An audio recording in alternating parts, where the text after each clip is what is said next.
And gentlemen, the Bullitt Mustang.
Well, we got 3,500. John, you want to be the first at 3,500? Time starts Matt now. Moravec, Time starts now. at the controls of what is probably the single most significant and important car to hit the Mecum auction block since Mecum Auctions founded back in 1988. Everything we've all done and been a part of this has led to this moment. Expected to fetch millions of dollars. $3.5, it is a 3.5 hit. Here it comes. Ladies and gentlemen, sold card $3,400,000. Sold it $3,400,000 for the first time in almost 46 years. The most legendary movie car of all time changes hands. $3.4 million and 2 thumbs up from Sean Kiernan as he prepares to drive this Mustang Bullitt for the last time. What a moment in Mecum history. The crowd up here, Scott, standing right next to us at the announce booth were Titans, classic rock Titans. We had Ricky Medlock of Leonard Skinner, Rick Nielsen of Cheap Trick standing here right next to us. Big grins on their faces. Having a great time here along with us, just sitting back and watching the energy in the action unfold into a massive sale of $3.4 million. Expected to fetch in the millions, and I don't think anybody in this place is disappointed with what was just witnessed. Heads up, coming in.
Molly McQueen, and Steve McQueen was my grandfather.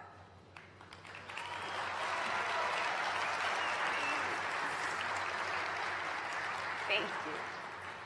This October marks the 50th anniversary of his iconic film, Bullitt. It's crazy. You talk to people about great car chase movies, and it still remains the gold standard. Now, maybe I'm a little bit biased. I'm definitely a little bit biased. But I think a lot of that has to do with the fact of the passion that my grandfather brought to driving. We all know he loved cars. And truthfully, he could have picked any car in the world to be in that movie. But he chose the Mustang for two reasons. First, it was incredibly important to him to pick a car that the average American could afford, especially on a detective salary.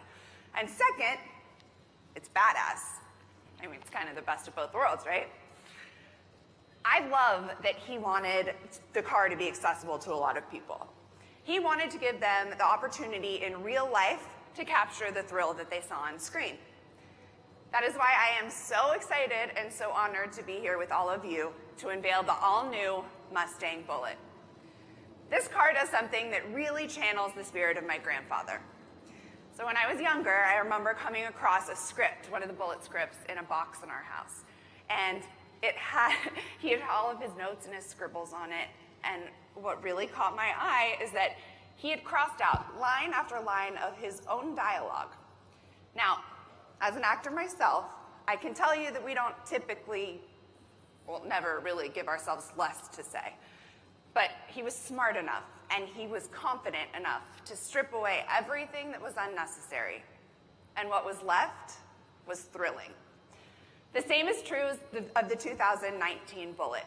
It is a minimalist work of art that calls back the original 68, debadged with unique 19-inch wheels, a faux gas cap, and a manual transmission with only a cue ball shift knob, just like my grandpa would have wanted.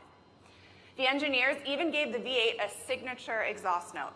Oh, and while they were at it, they made it more powerful than a Mustang GT. It is fun, it's fast, and effortlessly cool. You know, I never got to meet my grandfather.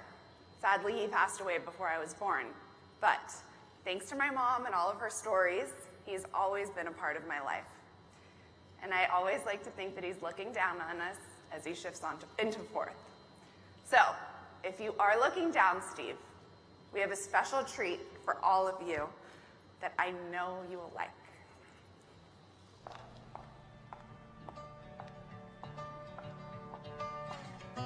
Molly. Hi. Hey, Sean Kiernan. Nice to meet you. Nice to meet you. As you know, there were two original movie cars.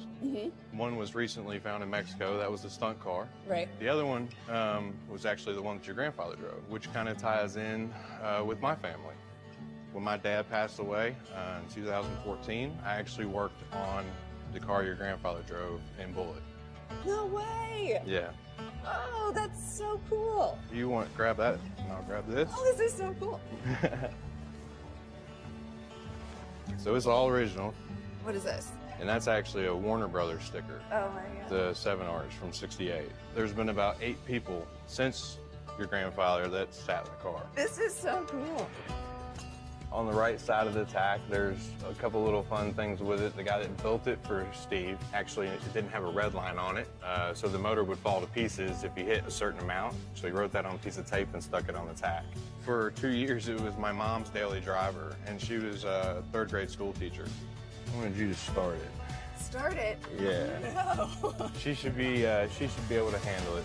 There you go. Oh my God.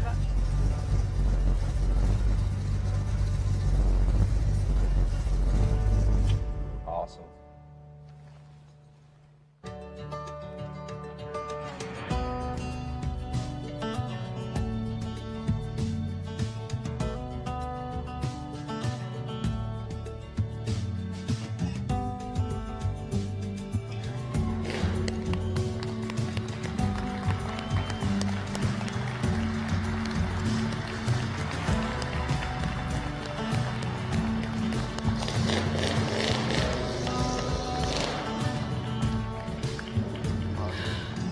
Thank you so much, Sean, for bringing your car and sharing it with all of us. Thank you, Molly. Molly McQueen.